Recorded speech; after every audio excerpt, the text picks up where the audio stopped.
ડીસા નગરપાલિકા દ્વારા વડાપ્રધાન નરેન્દ્ર મોદીના વોકલ ફોર લોકલ અને આત્મનિર્ભર ભારતના સંકલ્પને સાકાર કરવાના હેતુથી સ્વદેશી મેળાનું આયોજન કરવામાં આવ્યું।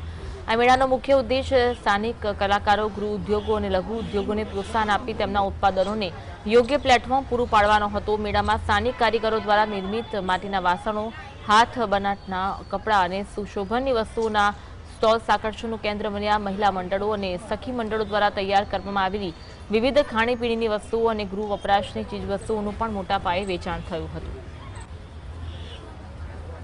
જે આપણા સ્થાનિક વેપારીઓ છે એમને પોતાની રોજગારી મળી રહે અને સ્થાનિક લોકો એનો લાભ લે એ અનુસંધાને આ સ્વદેશી મેળાનું ડીસા નગરપાલિકા દ્વારા આયોજન કરવામાં આવેલ છે। ડીસા ખાતે સાંઈબાબા મંદિર ખાતે આજે સ્વદેશી મેળાનું ડીસા નગરપાલિકા અંતર્ગત આજે ઓપનિંગ કરવામાં આવ્યું। આ ઓપનિંગ દરમિયાન ડીસા શહેરના સખી મંડળ તેમજ વિવિધ ઘેર બેઠા બનાવતી બહેનો દ્વારા હજુ હોમમેડ વસ્તુ જેને કહી શકીએ, હેન્ડીક્રાફ્ટ કહી શકીએ તેવી વિવિધ વસ્તુઓનો અહીંયા આજે આ 10 દિવસના ફેસ્ટિવલ સ્ટોલનું અહીંયા ઉદ્ઘાટન